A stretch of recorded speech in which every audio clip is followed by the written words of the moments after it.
Welcome to today's webinar, Building Resilient Neighborhoods. I'm very pleased to be welcoming Stacie Barter, Michelle Calusi, and Rob Whipond from the Building Resilient Neighborhoods project to today's webinar. My name is Devin Kerslake, and I'm the Community Animator of Deepening Community at Tamarack Institute, and I'll be moderating this learning event. In this webinar, we are going to have a conversation that addresses the question, why is it that some communities and neighborhoods, more than others, are able to proactively respond and thrive in the face of challenges and change? We will also explore and identify some of the key ingredients of community and neighborhood resilience and provide some insight into how these can be nurtured and built. To guide us through this material, we are joined by the team from the Building Resilient Neighborhoods project, which is a collaborative initiative to create more resilient communities and neighborhoods in the Greater Victoria region in BC. Our guests will share their key learnings from the first 4 years of their work. So with us today, we have Stacie Barter. She is the lead facilitator of the Building Resilient Neighborhoods project. For over 20 years, Stacie has worked in sustainable community development with a wide range of communities, nonprofit organizations, and public sector agencies in Canada and Latin America. Her recent work focuses on building neighborhood-based engagement, public engagement on climate change and health, community resilience, and collective impact across sectors. Stacie holds an MEd from Simon Fraser University, specializing in adult education, community development, and organizational learning. We also have Michelle with us. She worked with the Canadian Centre for Community Renewal on a variety of community economic development initiatives for 20 years. Originally trained as a teacher, her background includes recreation, youth justice, mental health, theatre, and social enterprise. Michelle has an extensive background in rural development projects working with First Nations, local governments, and NGOs. Her facilitation skills have been in demand among corporate and NGO clients. She was a key member in the development of the Community Resilience Manual that CCCR developed in 2000, and she worked with the government of Botswana to adapt the tool and train facilitators there. Currently, Michelle's practice is focused on facilitation, training, and coaching to strengthen community collaboration and outcomes. She works with multi-sector groups and community-based organizations. She's a founding member of Transition Victoria out in BC and is committed to strengthening community and organizational resilience in all her work. And last but not least, we have Rob Whipond. He's a freelance researcher, writer, and investigative journalist based in Victoria, BC for 20 years. His reporting on local community issues has garnered nominations for 3 National Magazine Awards, 9 Western Magazine Awards, and 5 Jack Webster Awards for journalism. He's also done contract work for environmental organizations like the Nature Trust of BC and Ducks Unlimited Canada. 5 years ago, he co-founded the Building Resilient Neighborhoods project, and since then has helped found a local housing land trust society and community investment fund. So now that you're all blushing, I'm going to pass over the reins to Stacie and Rob and Michelle, and we will get underway with our presentation. Thanks so much for joining us, everybody. Great. Thank you so much, Devin, for that lovely introduction. You're right. We are blushing here behind the screen. So this is Stacie, and just a big thank you for the opportunity to speak with you all today. I know our whole team is really excited to share some of the learnings that we've been pulling together and harvesting from the first 4 years of our work in the Victoria region, and mostly really excited to hear from all of you how this resonates, what may or may not be the same or different in other communities across Canada. So we really look forward to the dialogue opportunity with all of you as well. I'm just going to make sure that I've got the slides going. Okay, here we go. Whoops, let me see if I can go backwards. There we are. So just by way of introduction, Devin's already shared a fair bit about our project, but the Building Resilient Neighbourhoods project from the get-go has been a collaborative initiative. It was started by Transition Victoria, Rob and Michelle being the leads with Transition Victoria, and the Community Social Planning Council of Greater Victoria, but it's really been informed in partnership and collaboration with a whole host of organizations, many of whom you can see here on the screen. And currently it's hosted by Transition Victoria, the Greater Victoria Elder Care Foundation, and BC Healthy Communities. So it continues as it moves forward to be very much a collaborative initiative. So what we're hoping to share is, first of all, what we've been doing for the past 4 years, actually coming up to 5 years in Victoria, looking at how we can build community and neighborhood resilience, some of our key learnings, and then where we're headed to next.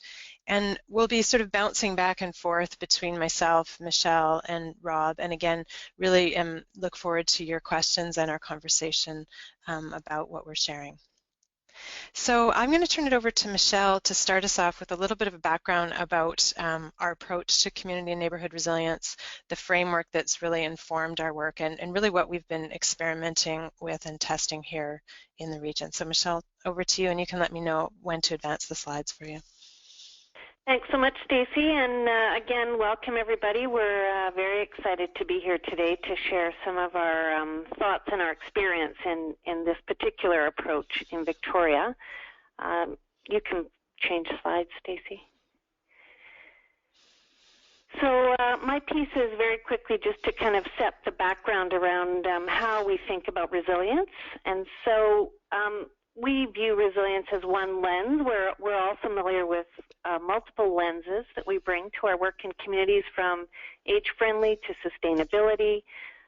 We think resilience is a pretty robust lens, but the focus of it is really a set of conditions in communities and capacities around our ability to act. And it's not value neutral. So we think about our ability to act in ways that are proactive. So we want to use that lens to kind of see the train coming and get prepared for the crisis before it lands on our doorstep. And we also want to build local capacity through engagement, empowerment. So we want to leave people with more skills and knowledge than they had. And we also want to focus on ensuring essential needs are met. So it does have a eco and social justice underlying. Next slide, Stacie. Next slide. Oh, there it is. So, you know, I don't think I need to belabor this point. The notion of responding and adapting to a growing number of threats that we're all exposed to, many of them coming externally that we have very little control over, like climate change, but also a growing sense that we haven't managed to tackle key issues in our communities like poverty, new issues, like social isolation, starting to affect households and communities.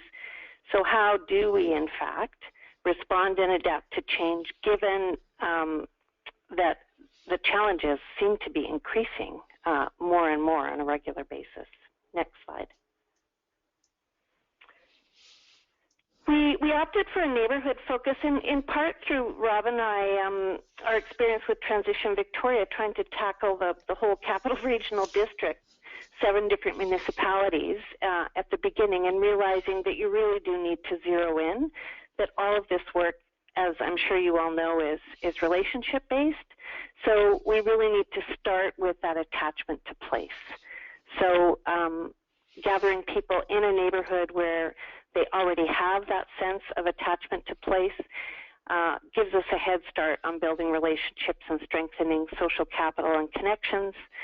And we also think it's just the right size for citizens to be able to take action in ways that they can see the results faster and in places where they live. So very tangible, immediate feedback, as opposed to some of our longer-term work where it takes years and years to see an impact. Next slide. So this model was developed by the Canadian Centre for Community Renewal in 2000, and we adapted their model for a neighborhood approach to resilience. So we have 4 main dimensions in the model. You can see in front of you the attitudes, infrastructure, economy, and leadership. And those dimensions are selected very intentionally to elevate those aspects of our lives in communities. So we quite often focus on infrastructure, for example, and resources. That seems to be still a sort of a go-to in terms of the built environment. And by including attitudes and values as one of the domains, we're really saying we need to elevate that aspect of our work and be much more intentional about strengthening and supporting certain attitudes and values to emerge in community. likewise with leadership and community-wide planning. The other thing about this model is that it's not just about the individual domains, but in each of those domains there's a series of indicators, and Stacey's going to talk a little bit more about the tool we use to assess resilience. But it's also the interaction between the domains. So any particular issue that a neighborhood is facing, we can usually see both strengths and weaknesses in all domains related to that particular issue. So it gives us a sense of where we need to zero in and focus in order to strengthen resilience. And I'm going to turn it back to Stacie. Great, thank you, Michelle. So as Michelle just outlined, really those 4 dimensions of resilience were what we have been interested in fostering and nurturing, and going back to the original question that Devin planted, this notion of can these capacities to be more resilient be something that are intentionally built in communities. So I'll share a little bit about what we have done to try to foster and nurture that in our region. And I'll try to keep this brief because, again, I think the more interesting is what have some of the learnings been along the way. So how we set out to do this work basically was in sort of 3 buckets or 3 different areas. First of all, we had, and I'm going to actually jump between these, not in the chronological order they're listed there. But first of all, we took a regional approach to developing capacity across the region. We also really zeroed in, as Michelle said, to the neighborhood level and really did some intensive focused work in a particular demonstration and pilot neighborhood. And then the third area was looking at the micro scale, so at the street, block, building, household level, how do we nurture resilience? And so really our model has been very much about cutting across these 3 different scales. So I'll just summarize some of the key activities that we carried out in each of these. So regionally, particularly in the early part of our project, we focused a lot on developing capacity and an understanding about neighborhood and place-based resilience with neighborhood and community leaders from across the region. So we carried out a number of workshops and learning events focused on topics like neighborhood resilience, economic resilience, and neighborhood engagement. We used the tool, the framework model that Michelle was sharing earlier for people to do some interactive exploration of their neighborhood, their community, what were some of the strengths and vulnerabilities around resilience there, and then opportunities for action. And through these workshops, as well as several others that we carried out over the coming years, engaged about 900 people across the region from about 38 different neighborhoods. So this was really our broad sweep approach to capacity building and working with those key leaders and champions in different neighborhoods. Where we focused the majority of our efforts really was at the neighborhood level. So in 2013, we decided to select one pilot neighborhood to focus quite intensively on looking at how we could assess neighborhood resilience, so both the strengths and vulnerabilities, and then work with that neighborhood to develop an action plan to try and strengthen those capacities. So we had the great privilege of working with the neighborhood of Victoria West, a really interesting neighborhood in this region, and we spent several months doing quite a comprehensive engagement process to try and assess the resilience strengths and vulnerabilities. So this is a photo of one of our neighborhood living rooms. We did a number of engagement events where we would set up pop-up living rooms and talk to residents about what they saw as strengths and vulnerabilities in the neighborhood. Overall, we talked to about 200 residents and did interviews with about 20 different neighborhood organizations to try and harvest some of these key insights about their neighborhood. We combined that with a bit of research on looking at neighborhood data. So what could we learn about the neighborhood from already existing data, and pulled that together into basically a resilience snapshot, which then was animated at a community assembly, so bringing together people from across the neighborhood to really engage in a conversation about what came forward as the key strengths and vulnerabilities. And so it was really interesting, some of the things that were identified. So in this particular neighborhood, just to give an example of some of the key strengths, a really robust and active volunteer sector, and yet dealing with some of what we see in so many neighborhoods, a bit of volunteer burnout, a really strong growing social and economic divide between different parts of the neighborhood. So this is a very fast growing neighborhood. There's sort of the old neighborhood and the new neighborhood, lots of development pressures. And some of the challenges that were identified really were around the split between the geography of the neighborhood and the organizations within the neighborhood. And finally, one of the areas that was identified as a key priority was around local economic development, and particularly business development.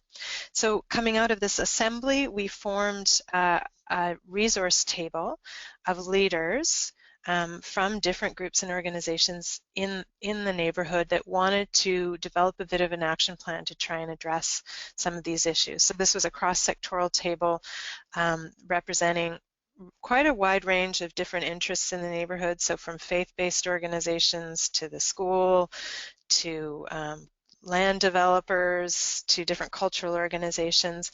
And this group of approximately 15 organizations worked together over the next 18 months to develop an action plan to really try and build resilience in the neighborhood and address some of these key gaps. So they worked together over these 18 months and decided that what they wanted to focus on was a very concrete project. What was really interesting was that these 15 organizations had never worked together. Again, one of the key vulnerabilities that was identified was this sort of fragmentation across the neighborhood. So these groups came together and decided to have a very concrete project where they worked together to create a new neighborhood festival called Vic West Street Fest. There's some photos of it here on the screen. And it was a fantastic event. It continues to happen annually, and it attracted, I think, about 2,500 people to come out and celebrate the neighborhood, really drawing attention to a newer part of the neighborhood, highlighting local businesses and economic development and some of the really interesting history of the neighborhood. So it was an incredible event, but I think more than that, the process of those groups working together was really significant in terms of resilience building, and we know that those relationships have continued on to this day and have translated into all kinds of other activities happening in the neighborhood. The other really interesting project that we did at the neighborhood level was an experiment in arts-based engagement, and I'm actually going to ask Rob or Michelle to share a bit more about this really interesting project called Laughing Aloud, which was using physical comedy to animate some of the challenges around resilience, and particularly around this question of volunteer burnout and volunteer engagement at the neighborhood level. Yeah, so it was a really fun project. We brought in a community-based theater director, a person experienced with that, Will Weigler, and we had about 15 people from the neighborhood and some of the surrounding areas come together and co-create this play. It was around the theme of, could we turn our experiences of the ups and downs of neighborhood leadership, activism, and volunteering into physical comedy sketches. So inviting people really to participate on either basis. Either you have an interest in these political issues, as it were, or you're interested simply in learning, and we're going to teach you how to make slapstick comedy. And it was a lot of fun. It drew quite a range of different types of people, and we ultimately created a 1 hour kind of collection of sketches, comedy, music, using clown noses and silly props and so forth, and kind of exploring issues like, people debating endlessly about how to set up an agenda. That was one scene, or another scene where email chains were getting everybody angry at each other, and all sort of done to music and so forth. And so it was a lot of fun. It went over really amazingly well with a packed house. We got a couple hundred people out in a small room to watch it, and we had a great conversation afterwards. And I'll discuss some of the learnings from that a little bit later when I talk about learnings. Great. Thanks, Rob. Yeah, that was such a fantastic and dynamic project that I think we learned a lot about using the arts as a mechanism for engagement. So the third and final area of the what did we do, was this focus, as I said, really at the micro scale. So in addition to doing this work regionally, in addition to doing this neighborhood-wide assessment and action planning around resilience, we were really interested in the micro scale of household relationships and relationships between people with their immediate neighbors. And particularly, and I think we'll share more about this when we get into the learnings, but I think what we've come to realize and had a hunch about, and it's certainly been affirmed, is just how absolutely fundamental and critical having connections with people where you live is to resilience. And so we created the Resilient Streets project as an experiment to look at how could we foster connections between immediate neighbors on their block or street or in their residential buildings. And so the whole notion was really around trying to bridge these connections, create spaces where neighbors were doing more sharing, knowing each other more, cooperating more ultimately on block issues that might come up on their street, and by coming together, hopefully creating a bit more of an identity for where they live and who lives there. So the Resilient Streets project, we animated this with a bunch of different supports, bringing people together through engagement activities to share inspiring ideas of what you can do with your neighbors. And the whole notion within Resilient Streets is that not everyone wants to engage in the same way, or not everyone wants to connect with their neighbors in the same way. So by offering just a really broad suite of ideas of how you might reach out and connect with your neighbors, ranging from, you know, the block party to doing emergency preparedness together, there's a whole range of options about how people might want to engage and foster those connections. And then we offered a series of kind of tools, ideas, as well as small micro grants to incentivize doing some of these activities with neighbors and bringing people together to share their learnings. So some amazing, brilliant projects came out of Resilient Streets, and we're continuing to support a lot of these activities. But some of that, they generally fall into these 4 areas. So I mentioned already the celebrations and gatherings. So we saw some really fun and innovative get-togethers amongst neighbors. Highly encourage the notion of a party with a purpose. So sure, by all means have a party, but why not have a party also with a purpose where you can talk about resilience building or other aspects of your street life that you're concerned about. Some really fun and interesting placemaking activities where people did public art projects, things like little free libraries where neighbors are coming together to share more. The 3rd area all around the sharing economy, so we saw things like tool sharing, garden sharing, chicken sharing, so neighbors coming together to be really intentional about bringing back that sharing economy. And finally, the 4th area, some really interesting examples where neighbors came together with a more intentional focus on learning. For example, the Transition Streets program, which had a group of neighbors working together over a period of a few months looking at issues like waste, water, food, energy use, and looking at how they could come together to take action around that to be more efficient and change some patterns and some habits within their household and how they can support each other on that. So Resilient Streets was a really dynamic and continues to be a really dynamic level at which people are engaging, and certainly we saw a lot of connections being built between neighbors through that initiative. Sorry, I'm just trying to, there we go.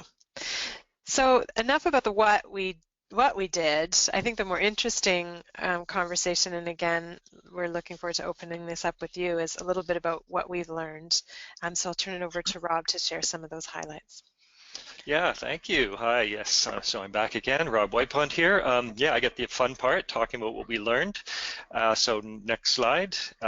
So, you know, we kind of broke into 3 general categories. One of those categories being, you know, what inspires people to get involved, to get engaged with this kind of stuff. And so within that, we kind of highlight some major learnings. Strengthening connections to place strengthens interest in building resilience. So, you know, essentially we found that it was difficult to utilize media to connect with people in specific neighborhoods, and for neighbors and organizations to learn about and connect with each other through these mediums. You know, most of our mediums of communication these days are not neighborhood or geographic focused. So that presented challenges, you know, undermining people's already eroding sense of place. Whereas conversely, we found that, as people did managed to come together through one way or another. We were postering and doing more place-based types of engagement, bring people together, that as they made that investment in the place, that in turn kind of inspired them to feel more connected and to want to do more. So a kind of self-fulfilling, investment, as it were. So next slide. So sorry, so I guess that was that was the slide. So I'm a little disoriented with the slides. So maybe the next slide. So crossing interpersonal barriers and creating space for relationships is challenging, but it's exciting, and it's key to resilience building. So basically what we found here is that understandably, people had a lot of anxiety, not a lot, sometimes a little, sometimes a lot, in relation to interpersonal connecting with their own neighbors if they didn't already notice them. At the same time, though, this created a yearning that was evident that people expressed for this greater connection and belonging, that they really wanted to be able to reach out to each other, and they appreciated being reached out to. So that's where, as Stacie was mentioning earlier, that our Resilient Streets toolkit and the sample projects, the handbill, invitations for neighbors, posters, microgrants, people really told us that this helped a lot. It was a little bit, but it made a big difference to help them overcome their anxiety. It gave them just that little sense of something professional, something legitimate, a certain direction of purpose that they could kind of present to their neighbors. And along with this, we also found that there were some challenges, particularly on multifamily buildings and apartments and condominiums and so forth. The design structures restricted communications from outside people like us. The designs didn't support spontaneous encounters within them. Often there was no public, shared spaces within these buildings. And our own research revealed that there was really quite a serious lack of project ideas for people that were living in apartments and condominiums, and so that became something that we identified as a real gap in this area. So next slide. So yeah, so this is the other thing that was also being slightly mentioned earlier by Stacie, that engaging the diversity of the head, the heart, and the hands was a theme that we kind of saw coming from different angles. Many people, on the one hand, just felt extremely concerned about all these things we've talked about, social, environmental, economic challenges that were affecting their lives, but also easily overwhelmed and feeling powerless, sometimes negative. And so it was really vital to kind of meet people where they were at, working at multiple scales with these guides and tools and so forth, having practical, solutions-focused, highly localizable examples and resources, and an ability to kind of speak to both people who were interested in those kind of big picture ideas and the people who were more interested in sort of small scale solutions, and then the people who were thinking both short and long term. That basically people wanted to work and connect in these different ways, sometimes at the same time, or sometimes they just really wanted to kind of focus on one aspect of it because the other one kind of seemed to them uninteresting or ineffective. And so similarly, this whole household, street, neighborhood-wide, all those different scales helped engage diversity. And we did find that these approaches, so when we say head, heart, and hands, we mean that, things that some people found it more engaging to kind of learn and share and talk and study together. Others really just wanted to take action, give me something I can do physically with my hands to work on something, a project. And other people were really more centered around, I want to develop these relationships, strengthen my sense of social connection with others. And this is something that we found throughout, that this whole social connectedness portion was absolutely key and sort of overarching to everything. People wanted to feel more connected, and as they did, they engaged more around everything. So next slide. So now the next major theme that we're looking at was what motivates kind of the collective action and kind of keeps it going. And basically we found that the little convening and secretariat support that we provided to the resource table, for example, could be light, and sometimes we provided it also a little bit to people doing Resilient Streets project. It could be light, but it was really quite vital. The resource table people told us that well, what we found is that it demanded a fair bit of our own staff time, more than a volunteer could reasonably take on, to sort of facilitate this resource table. And we heard from the participants that having us there as an external neutral partner was really valuable. For example, one of the things was there was a certain, not problem really, but a certain tension between the people who were volunteering to participate in the board and the people who were maybe paid to be there as part of their normal work time representing an organization. And that created a kind of imbalance in how much people could participate and how influential they felt. And so we could kind of play a role helping balance that in the situation. Another thing is this multiplying value of social connectedness and network capital becoming visible. So we saw right away that just bringing these people together, and they saw it as well, that just spontaneously by updating each other about who they were, what they did, new opportunities emerged suddenly. Oh, you do that? Oh, I could really, you have that skill, that would be so helpful for me. Oh, we're looking for somebody to help with this. Well, that's funny, that's something we kind of do as part of our project, like people kind of meeting with each other and helping each other, independent of what we were actually doing at the table, just kind of hearing and connecting later.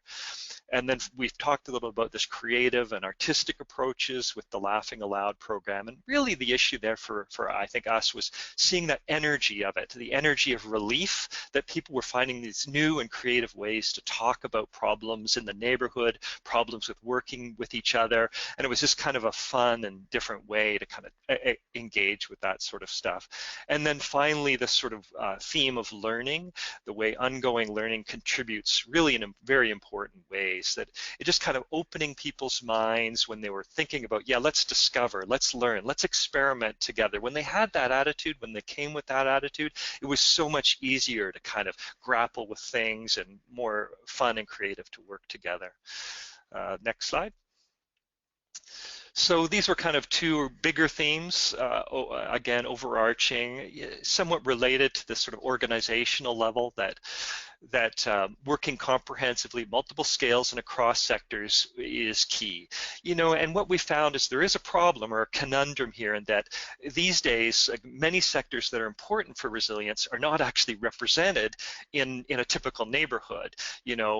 So for example, we have few neighborhoods that have clothing manufacturers or major sources of food, yet those are important for resilience. And then conversely, some of the active organizations, nonprofits, and companies that are located in a neighborhood don't necessarily have a neighborhood level focus in their activities. So they might be working, across the city or across the region, providing support for different types of people. And so that kind of created a conundrum when you're trying to do neighborhood work. Nevertheless, we did, make an effort to bring these types of leaders together, and we found that organizational leadership is a critical element in this sort of long-term work towards building resilience. But this leadership not only can be shared, it really is essential that it be shared. We found that in one circumstance where we really had no single organization or group having a sense of ownership of the agenda, that not a lot really happened once the agenda was set. It was just kind of like an idea on paper, but nobody really felt a sense of ownership. Whereas when we had a group that came together and sort of built that, and then when people started to stand up with staff time or funding to kind of help the collective goal, that was exciting and inspiring, and brought out other resources from other organizations. So there's a real sense in which the leadership then became shared by everybody inspiring each other. So that's it for me, I think. Great, thanks, Rob. So just a couple of notes about where we're going next with some of these learnings that we've kind of gathered and harvested. So our next steps, and really where we're focusing our efforts as we're moving forward this year, is we've just seen amazing potential at the street scale. So while certainly the regional and the neighborhood-wide resilience building work is also very important, I think it was interesting and surprising for us, the level of energy and enthusiasm for the street level, building level engagement, and this desire for people to build these connections with their immediate neighbors. So as we move forward, this is really where we're focusing our efforts. So this year we're in the process of scaling the Resilient Streets program to multiple neighborhoods across the Victoria region. We've also had an exciting opportunity to partner with BC Healthy Communities and the Ministry of Health, and we're looking at scaling the Resilient Streets program to 4 additional communities across BC. So we're really excited about that, just getting rolling with that. And as part of that, we have put some new energy into updating some of our resources with Resilient Streets, including our Resilient Streets Toolkit, which I should mention that a lot of these resources that we've been referencing are available on our website, and they're all publicly available, so please feel free to check those out. So we're really excited about that, and sort of our next level of learning about really how we can sort of up the game and in fostering connections between people and their immediate neighbors. So that's where we're headed. So we'll stop there, because as I said from the very beginning, I think what we're really interested in is talking with all of you and hearing some of your thoughts, reflections, or any questions that we might be able to answer. Yeah, thank you so much, Stacey, Michelle, and Rob, for joining us today. I'll just chime in here. Yeah, we really appreciate you discussing the thoughtful and important work, and I'm always so impressed with the intention behind each step of your project, and I'm also really blown away by the Resilient Streets Toolkit and the work there, and you know, acknowledging the local level is just so key to this work, and I'm really excited with the strides that you have been able to do in that area. I would like to move us into the dialogue portion of the call so we can dive a little bit deeper into people's questions. So if you're listening and you have a question or comment on what Stacey, Michelle, and Rob have shared, you can certainly type it into the question box, or you can send it to me through the chat if you like, and I will certainly put it forward on your behalf. I did get a question already during the presentation. In fact, I feel like you guys have maybe covered some of the answer already, but maybe we could go into it a bit more. But one of our listeners, Annette Chawla, I hope I'm not mispronouncing your last name, Annette, but she's curious about if you could really describe West Victoria and some of the challenges that they face there. If anyone can chime in, that would be great. Sure. This is Stacie. I can start us off, and then Rob and Michelle, please feel free to jump in. Yeah, I think I did name some of the challenges that were highlighted. So Annette, I'm assuming you're asking about sort of, you know, through our process of doing that resilience assessment, like what were some of the key themes that stood out? And I mean, I spoke about this a little bit already, but really at the core, I think in this very fast-growing neighborhood, that the sense of the growing divides between different demographics, so different socioeconomic groups, an area of the neighborhood that's really being developed with a lot of really high-end condos, for example, with a backdrop of the old neighborhood, which is, you know, older housing stock, really different sort of physical infrastructure, and the neighborhood is really changing in terms of who lives there. That was definitely highlighted as you know, one of the areas of challenge. You know, not that diversity is necessarily bad, but the sense that there's sort of was a divide between the neighborhood of old and new, a sense of almost two neighborhoods, and so a real interest in bridging and seeing if there was the opportunity to create a more unified identity as a cohesive and integrated neighborhood that also really paid attention to supports for more vulnerable citizens. So that was another resilience area that was identified, was just the lack of planning or coordination of supports for residents who might be more vulnerable.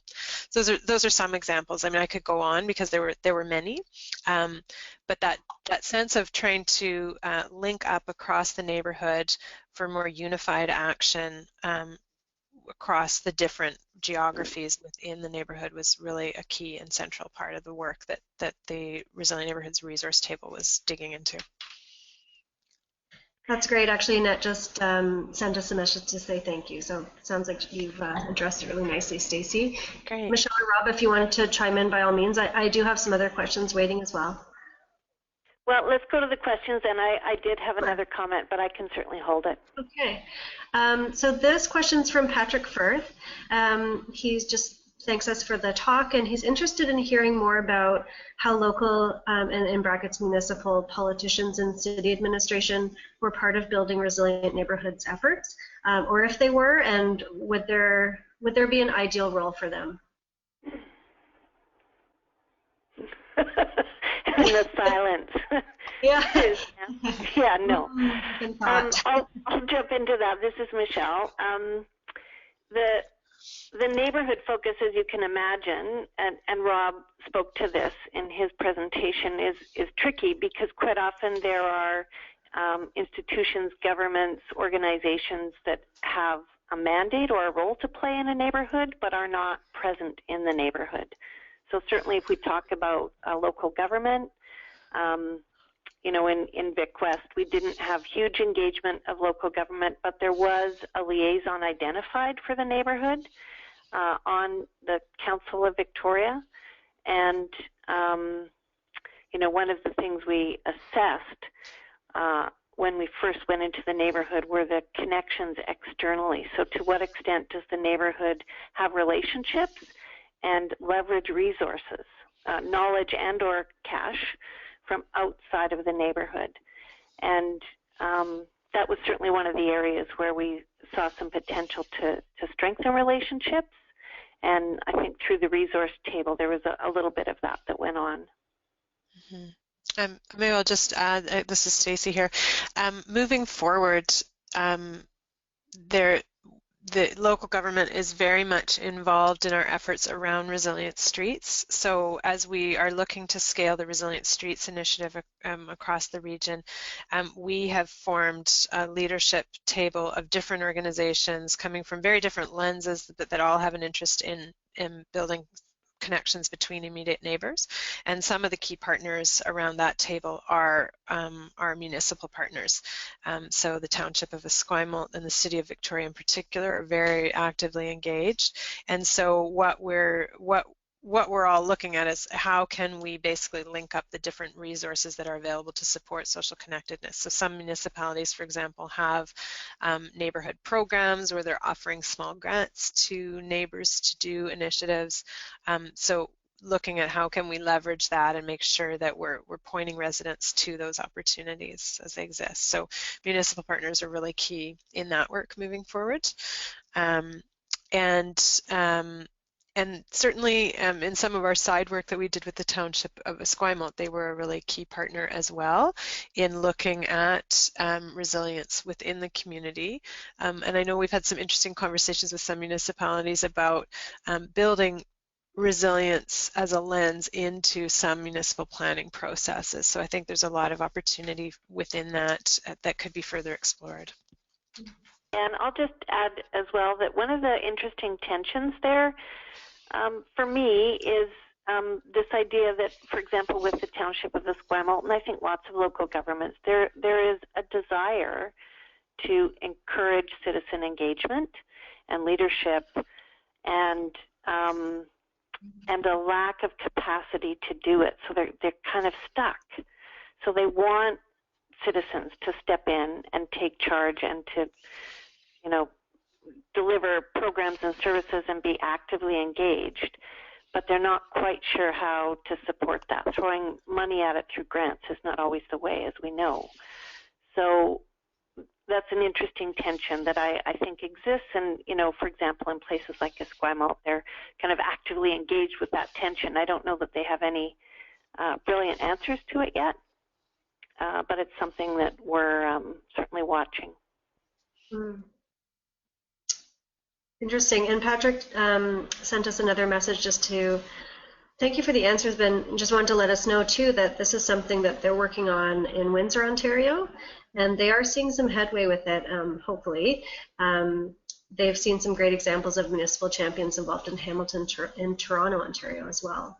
So it's nice to, yeah, it's nice to share in the discussion around that. And hear your thoughts. So I do have another question from Yuka Ozawa, and she's or he is quite interested in knowing about the ethnicity, like the diverse ethnicity of the neighborhoods, and how you were able to successfully engage with these folks, and if there was anything you might have learned about or found to be successful about integrating the diversity and ethnicity into the community.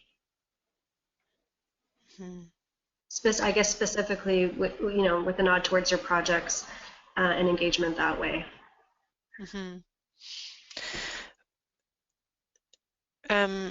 Sorry, there's always the silence as the three of us are uncertain who wants to respond. So I'll jump in. You're allowed to think of your answer. Jump in. It's Stacie here, and then again, Rob and Michelle, please feel free to add. I'll maybe answer that more in the broadest sense of looking at diversity within a neighborhood. I think this is a really important question, and in terms of how we have approached that, what we have found is that local partnerships with different local organizations are really, really critical to reaching the diversity of the community.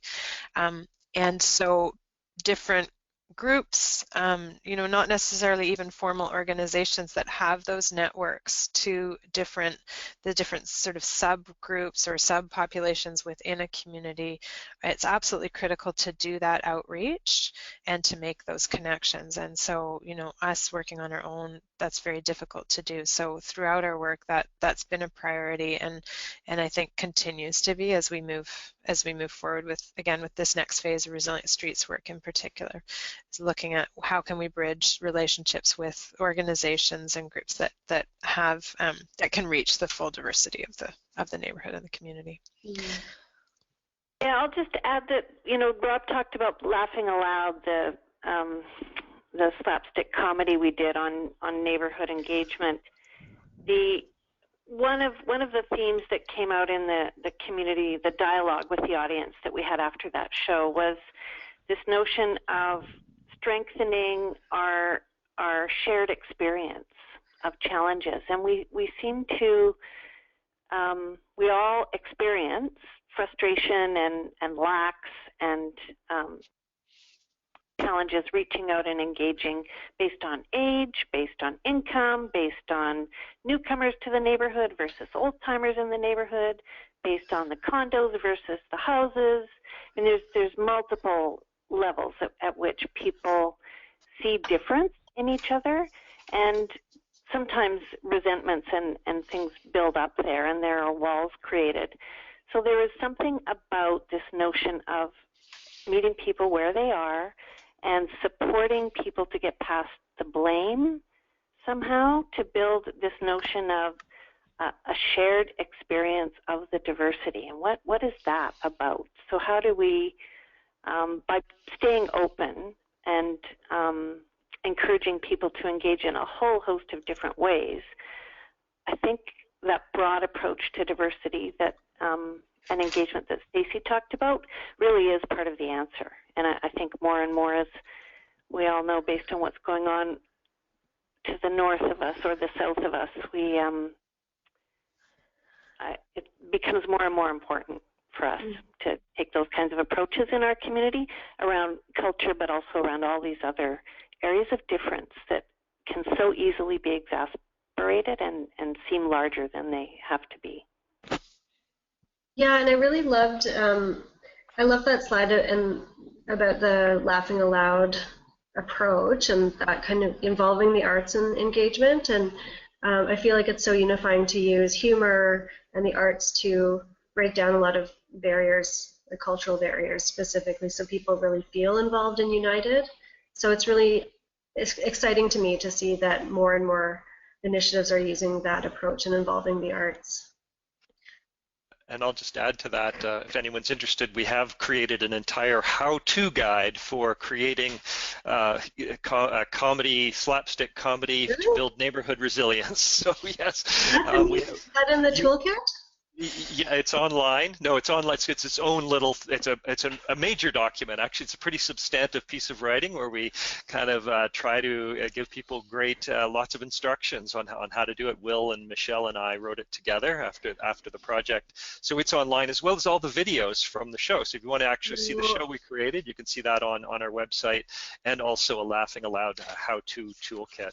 No way, that's amazing. So that sounds like something that I would love to share it with everyone afterwards and point them in that direction. So thank you, Rob. Yeah. That's generous of you.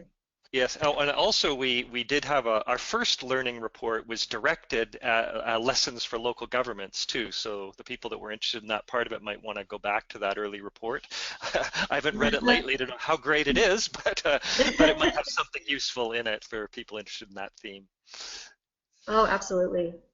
That's great. So I do have another question from Connor, and it's a bit of a sneaky question, so there might be a bit of a radio silence moment after as well. But in just responding to slide 12, when we're thinking about why resilience is important in your presentation, mentioned climate change, growing inequality, social isolation, and the decline of health. He's curious to know your perspective, kind of which is the easiest to address, like which is the low-hanging fruit that you've seen, or are they really so integrated? Because that's kind of what I was hearing you saying, is that there's all of these things working together all the time. It's quite dynamic and complex, but is there something that you see there that's quite easy to address in terms of resilience? Yeah. I know. We're all probably going to answer that in a very different way. I want to try the I almost would, I kind of answer it in a way that it isn't being asked in a way, but for us, one of the themes that we've talked about a lot is just what is the sort of the idea that really engages a person and makes them want to get involved versus doesn't, right? And the reality is some people are just, they get really excited when you say, hey, we're going to work on these really challenging big global problems and how they manifest in your community. And for some people that's like, yeah, and for other people like, it's like, please, turn that off, I can't take it, and they just want like simple little, like, to use a phrase like low-hanging fruit, like a simple little project that I can do with my neighbor on my street that just feels nice, and I get to know them, and they believe in that as the way to kind of just slowly build relationships, and that will contribute to resilience. And of course it does. And so that would be my first cut at answering that question. Is for me, it's like the low-hanging fruit is really different for each person, and kind of revolves in part around that thematic juncture, as it were.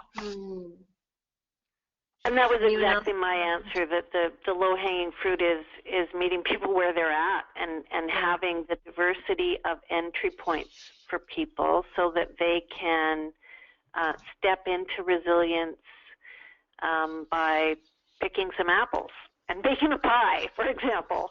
Yeah. That easy. Or they can tackle, having a group buy for solar panels for their house. So it's a huge range, and you really do have to just start where people are. However, one of the things we saw is that groups that came together, even if it was just for a potluck or a block party, there was a higher likelihood of then doing other things together after that. So that one engagement does tend to lead to longer term connectivity, which strengthens overall resilience over time. Yeah, it's really nice to see that moving forward that you guys are focusing on the Resilient Streets model. It just seems so much impact, right, on those local contexts. I want to stay a little over here. I'll just add, Devin, sorry, that the other thing I just thought of is with the resource table, I personally, speaking for myself, I had high hopes that they would come together and tackle one of those wicked problems in their neighborhood. Like that was really, we went into this, Rob and I, from Transition Victoria with that lens for sure. We wanted to build capacity for groups to tackle those issues. And what we experienced is that because they had never worked together before, just getting them into a room together was huge. Keeping them in the room together was huge, and that they really needed something positive and that could be a real win for them. So even after a year, they moved into producing the Street Fest together. But so I see down the road maybe they could tackle one of those wicked problems, but they just couldn't start there. They didn't have the relationships and trust. That's the main challenge, right, with these collective efforts, is like getting people together is one thing, but then you really need to foster that foundation, and then it can start being productive later on other areas. But it's like, what a push to get those groups together and keep them in the room. That's a huge success. Yeah, and that might be another way of answering the question. I think the low-hanging fruit is social connection. So as one of our street champions always used to say, it's like you need a Trojan horse, which is just get people into the room together with some excuse. But then really the richness is just going to be them connecting with each other and what will come from that, whatever it may be. Yeah, totally. Well, I'm just mindful of the time. I'm going to have to wrap up for today and just do a few closing announcements, but I welcome everyone that's on the call today. Really, if you have any extra questions or insights or something that you'd like to share, please do email it to me, devin@tamarackcommunity.ca, and I'll reach out to our speakers and we can keep the conversation going. And it seems like there's a wealth of information and available to us here, and we can definitely share amongst ourselves as well if we want to put other resources forward that I can share around or other links to check out. Thank you again so much, Stacie, Michelle, and Rob. That was just so amazing and so rich with content and things for us to leave thinking about today. We really appreciate you sharing your insights and perspectives on this project. Thanks to everyone joining us. In a few days, as I mentioned, I will email you around this recording, the slide deck, some resources and links, especially what Rob was saying about the Laugh Aloud, I guess, a guide. So we're going to get our eyes on that. That will be amazing. Please do email Tamarack or email devin@tamarackcommunity.ca with your feedback on this call and let me know how we're doing. You can also definitely go online to tamarackcommunity.ca to join our learning communities. We have Deepening Community and Vibrant Communities Canada, and get notice of future webinars too. You can sign up for journals and webinars on our site. Here's a shameless plug. I want to see as many of you as possible out in Montreal in June. It's going to be amazing. We have a 3-day learning event where we're really highlighting neighborhood work and the heart of community and how we can all together mobilize for impact. And we've got incredible speakers, amazing walkabouts, really insightful, informative workshops for everyone that are very relevant to your work. So please do help us spread the word. Get online and consider registering. We're just about a month out from the event, and we're very excited about hosting it in both French and English. And we've partnered with United Way of Montreal, so that's Centrale de Montréal, and things are really moving forward for that, so we're so excited. And please do help us spread the word and consider registering to join us. Finally, stay connected. If you are interested in partnering with Tamarack on a local deepening community initiative, please email me. I'll send you lots of information and move forward through any of your questions or insights about that, like what it involves, what you need to do. Consider joining a neighborhood strategy community of practice. If you are a neighborhood strategy leader, I welcome you to hop onto our website and sign up for that. It's a free monthly meeting where other leaders meet to discuss neighborhood strategies together. Finally, do be sure to visit our website, deepeningcommunity.ca, or definitely Tamarack Community. And you can share blogs with me, you can share resources, you can post your own, and reach out to other members of our learning community. So thank you so much, everyone. Have an excellent day and hope to be in touch.